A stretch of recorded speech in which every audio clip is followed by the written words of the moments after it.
Childcare may sound like simply a family's issue, but business leaders say it's also an economic one.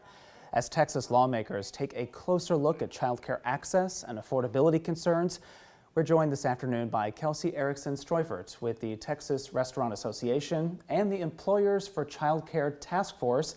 That is a coalition of more than 80 employers and business organizations that view childcare as a piece of the economy. So Kelsey, welcome. Thanks for being with us. Thanks so much for having me. This is a topic that we've talked a lot about this week particularly, but as you are hearing from the different businesses and organizations that are a part of this coalition, what are you hearing about employees' concerns about their workers accessing childcare? Yeah, it really comes down to numbers, right? In the restaurant industry, which I represent, but really in every major industry across our state, we can't find enough people and we can't keep enough people moving up through management to really serve the growing needs of our state. And we know childcare is one of those top barriers. The data tells us about 60% of non-working parents say childcare is a top reason they're not in the workforce. And of course, we know lots of working families are in the workforce, but not at the level they want to be because they can't find the childcare needs. Is it simply lack of availability for childcare, the different options in their communities, or is it the cost associated with that? Unfortunately, it's all of the above, right? Okay. It's finding care, it's finding non-traditional hours care is a huge problem for our industry, healthcare, Sure. public safety, many others. And then even if you can find it, can you afford it? We know infant care in Austin, for example, costs more than in-state college tuition. And these are families who haven't had 18 years to save for that expense. I am very familiar with that at the moment, having Me a new too. daughter. So, earlier this week we heard from a policy advocacy group, a nonprofit here called Texas 2036. Yep. They had put out a report about how the state is spending billions, and those kinds of benefits and programs are not overseen by just one single agency. Yep. I think they said more than 5 at this point. So is that something that is a concern to you all as well in terms of the state support for programs like this? Absolutely. Texas 2036, tremendous partner, one of the co-founders of Employers for Childcare, along with Texas Association of Business and a group called Early Matters.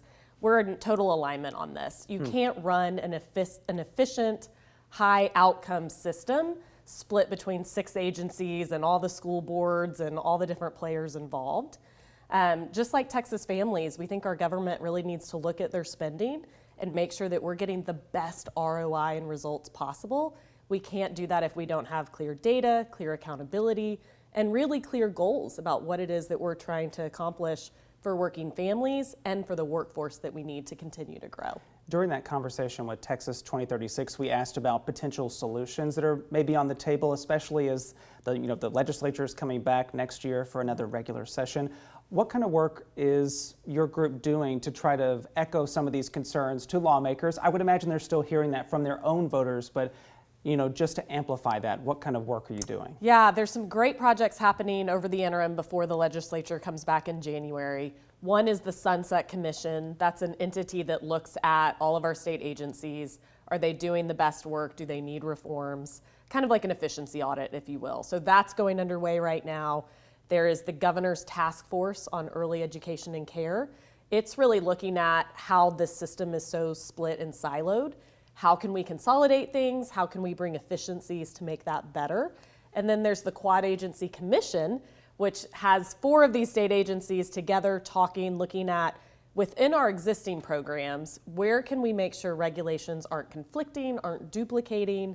Can we make our child care providers' lives easier so they can serve more families, bring down their costs, et cetera? And streamline that process a little bit more. Exactly. Are there other policy solutions, recommendations that you all are wanting to float out there that you're hoping lawmakers will listen to?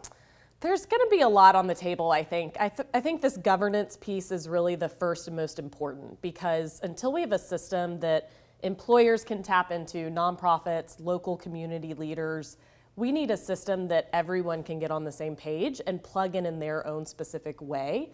We talk to employers all the time. They're saying, we want to expand our employee benefits. We want to create new child care programs, but we don't know how to do that in the system that we have today. So I think once we get that system operating more efficiently, then we'll have that next phase of now what can we do to get employers more involved, local community members, and others. Well, I look forward to bringing you back once the session begins and seeing what all shakes out from that. So Kelsey, thanks again for being with us. We appreciate it.